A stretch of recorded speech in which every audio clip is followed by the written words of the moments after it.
YouTube! What's going on? HeirofCarthage here. I know I'm going to hit it from the loading screen for once. This is actually going to be a cool one. This is a tournament battle that was submitted to me by Uncle Gant, and he had Raptor on his team, and he's playing in a tournament battle where it's a relatively small funds 2v2, so maybe not the huge 4v4 that you all love, which, speaking of which, I tried to do a 4v4 for you all tonight with some of the community members, and the lag just killed it. So be patient with those 4v4 battles. I try and make as many as I can, but sometimes the lag just does not allow. Now, this is an odd combination, Skaven and Dwarves.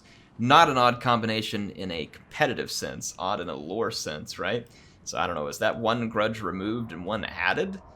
Because the Dwarves have to grudge themselves for allying with the Skaven? But then the Skaven get a grudge removed for helping the Dawi? I don't know. Like I said, you all figure that one out. And then probably several grudges added to Norska and Chaos who are fighting. Let's go ahead and hit the... let's slow it down for just a second. In fact, let's pause it so you can catch all the action. We're going to have Chaos led by Sarthoriel, however you say it, Sarthoriel, the Everwatcher. And he is going to be quite the character. He's always an interesting choice against dwarves, probably Skaven too, because he can bust through lines and he causes terror. Terror not always affecting the dwarves a lot, kind of just depends on the dwarf army. Not Longbeards, but fine against warriors.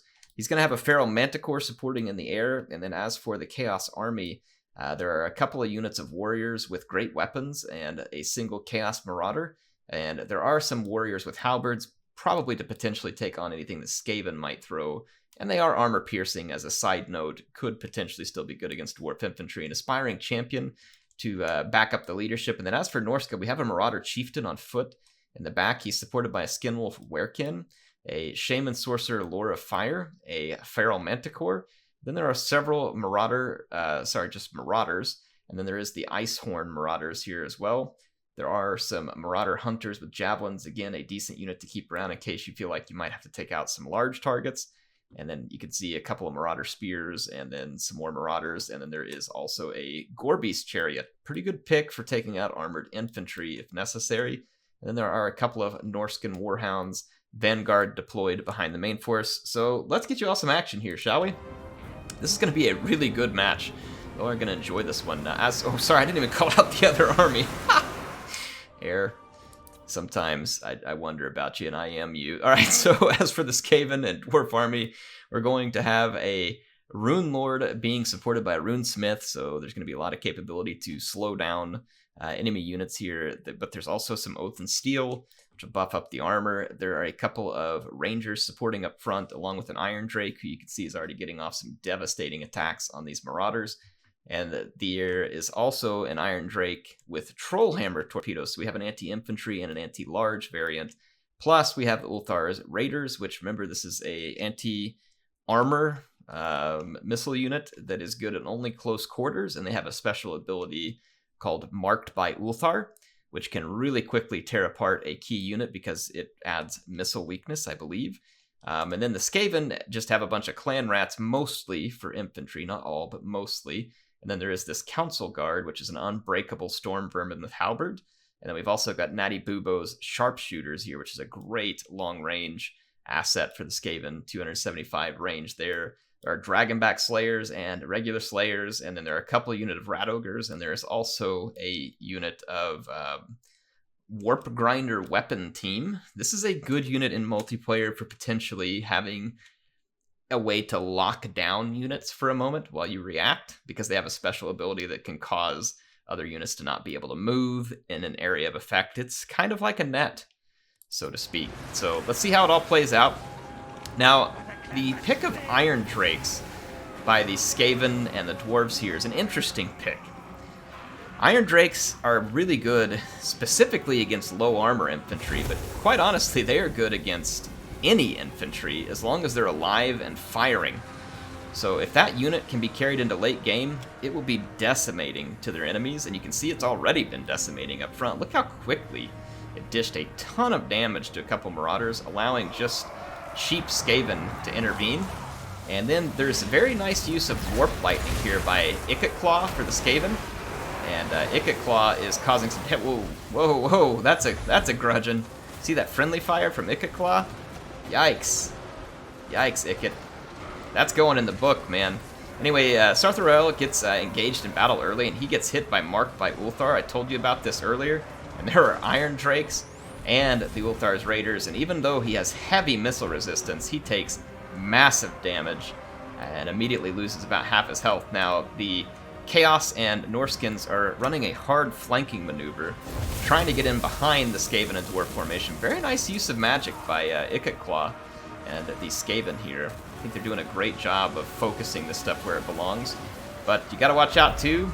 Just because there are attacks coming down from the Skaven doesn't mean that Norska and Chaos can't do the same. There are piercing bolts of burning and searing, what is it? It's the, is it Searing Doom, the metal one? I can't remember. I think it's Searing Doom. Now back here, early on, the Skin Wolf attacked these Rat Ogres, and then Slayers came in, and then, boy, there's just really been a piled-in fight right here. So this one's an all-in fight that's probably not going great for Norska and Chaos at the moment. These blobs aren't going to be very beneficial to them. I'm going to see another Piercing Bolts of Burning here. This one intended to take out a unit of Slayers. Not a bad call. Piercing Bolts is very damaging if it can get units bottled up. So that'll be potentially devastating there. You can see Natty Bubo's still alive.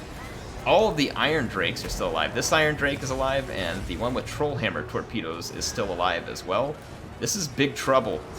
Big trouble for Norska and Chaos, and you can see that Sarthorael is getting absolutely wrecked by Trollhammer torpedoes and Ulthar's Raiders.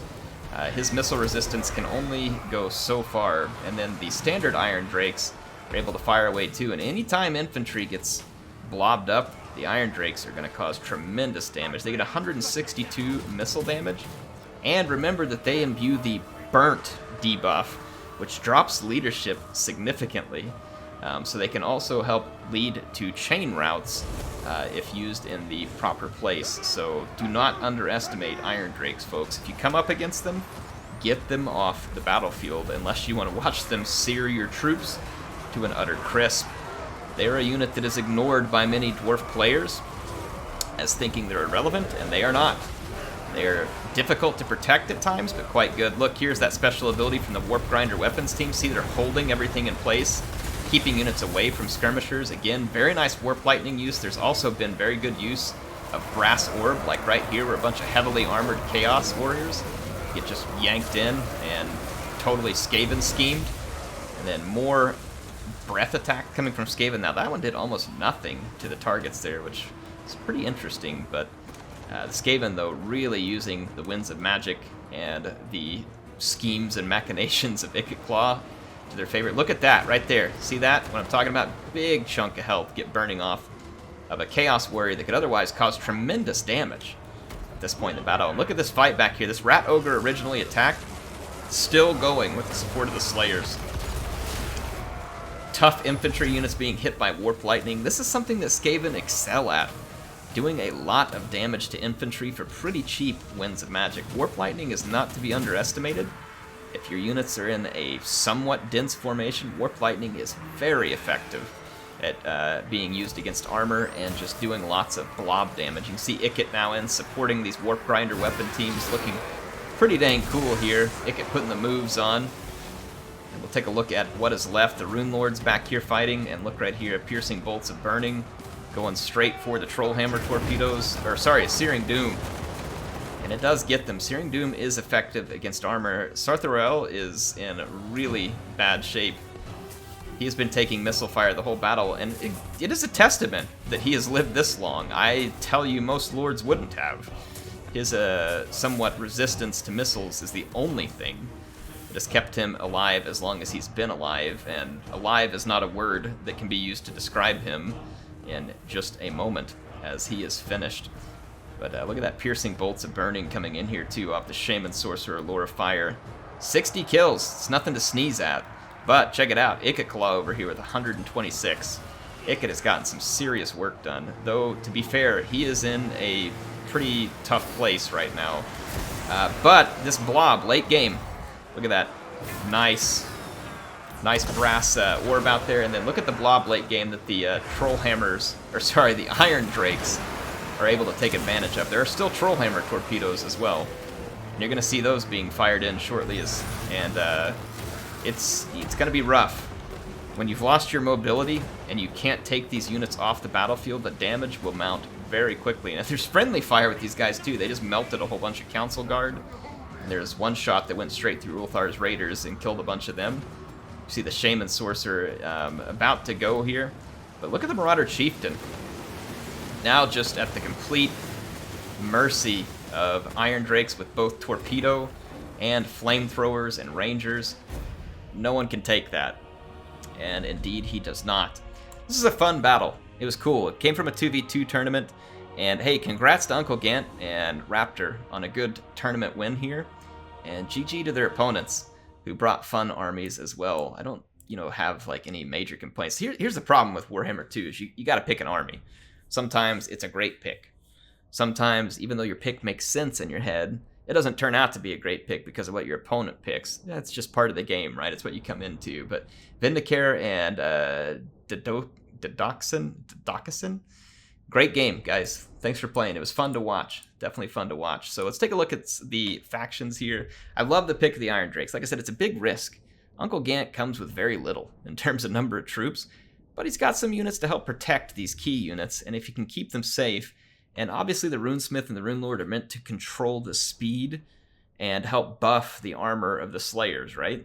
Makes sense. You bring those units in. Speed is something you can debuff, armor up for the Slayers, and then for Raptor, the pick here with the Skaven is, I think, very complementary to what his dwarf teammate brought, in the sense that there's a little bit of chaff. Slayers are not chaff. Not really what you want to be chaff. So he's got some chaff here with the Skaven slaves. You saw it used effectively early in the battle as a deterrent to the Marauders, who then got flamethrowered. So it ended up being effective in that regard. The Warp Grinder weapon team, also a cool pick in order to have an area of effect control around some of the skirmishers in the middle of the Skaven and Dwarf formation. And then the Council Guard, I think it's a nice addition to a Warp Grinder team in the sense that it can hold things still and potentially set up a good trap for key units. Rat Ogres give you mobility and a bit of response. Natty Bubos give you a little bit of range.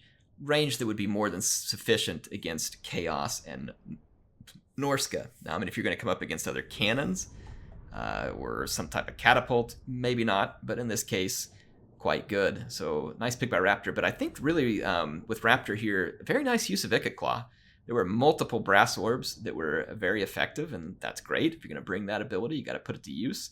And then the Warp Lightning, and you can see that gave Icket Claw quite a few kills. But also there was a few times when Icket was positioned in such a way as that his missile attacks were able to be effective into enemy infantry. So nice use of Icket. And with Vindicare, I don't disagree with the pick of the Everwatcher, considering what he came up against, because his missile resistance makes him a somewhat good choice. And you saw how long it took for so many missiles in a good position to kill Sarthariel. And so that is why I don't necessarily disagree with his pick. And you can see that these Chaos Warriors and others, some were able to get some kills. It depends on what they killed. And you think about what they came up against, Slayers and lightly armored Skaven infantry. These guys just weren't going to pull their weight well in this fight. You could have gotten Chaos Warriors for cheaper that probably would have pulled their weight better, but that's a pick thing, right? If you pick the Chaos Warriors, it happens to do well against what Uncle Gant and Raptor brought, but if all of a sudden there's Longbeards with great weapons or something else like that, then the standard Chaos Warriors don't really pull their weight very well. So, that's just one of those things where the pick doesn't go your way. In this case, a Gorebeast Chariot, I think that's probably a solid pick against dwarves in almost every scenario. Chariots are good, and if you can get them into the right position against dwarves, they will do a lot. In this case, though, there was just too many tools to keep the chariot from doing what it needed to. Norska brings a lot more of the chaff to throw into this army, as well as some support units, a little bit of speed with the Warhounds, Feral Manticore in the sky, so a couple of flyers to get around. Those flyers really had to be tasked with getting the Iron Drakes, but there was also Ulthar Raiders there, and you can't see those things until you dive down in because they have stalk.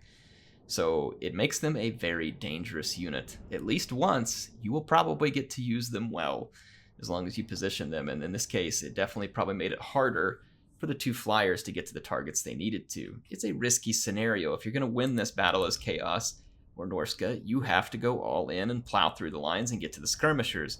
But of course, the other team knows this, and they're preparing a little bit of a defense for that. So it makes this an interesting matchup, and this was a fun game. Hope y'all enjoyed it, and I hope I did credit to all the players here and trying to cast it. Appreciate Uncle Gant sending it in. If you have replays you want me to look at, go onto the Discord, post them in the appropriate replay channel for Warhammer 2. There's a Warhammer 2 replay channel.